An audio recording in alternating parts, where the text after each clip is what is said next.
Okay, we're going to have a quick number on adding decimals.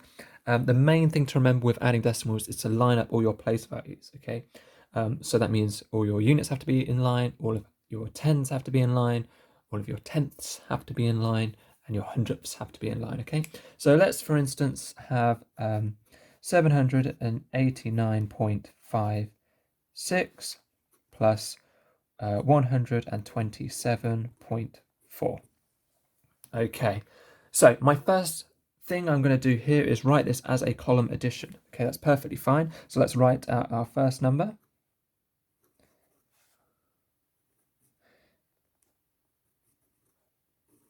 Okay, now we need to make sure these numbers are in line. Okay, so I've got 789.56. I've done that here.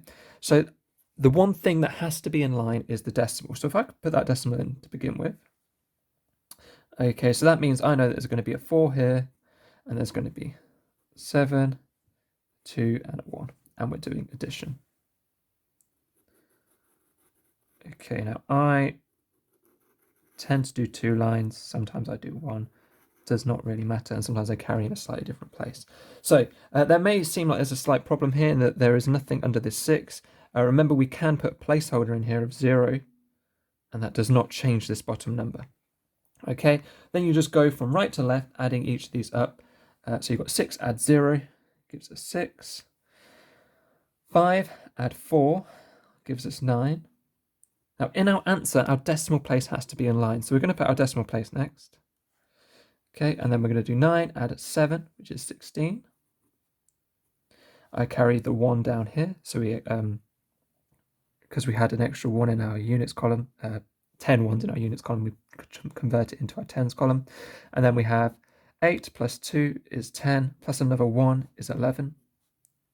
So that is 1 more to be added to the hundreds column. Then we have 7 plus 1 plus another 1. So that's 7, 8, 9.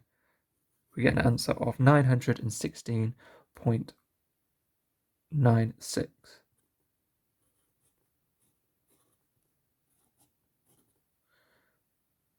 Okay, let me do one more quick example. This time we're going to have 321.763 plus 19.5. Okay. This time we've got to be extra careful lining up our place values, because here we've got something in the hundreds we haven't in this column, and we've both got something in the tens and in the units and in the tenths, but this one has not got any hundredths or thousandths. Okay, so first of all, let's write out one of the numbers. 321.763. Okay, now we know the decimal has to be in line, so I'm going to put that decimal in. Okay, I know that there is 19 in front of that decimal place and a 5 afterwards. Okay, we're going to be adding these two numbers together. Let me put my line in. Okay, so we've got to add 3, and there's nothing underneath it. So let's add our placeholders just to make sure we know what we're adding. So we've got 3 add 0 gives us 3. 6 add 0 gives us 6. Then we've got to add up our tenths.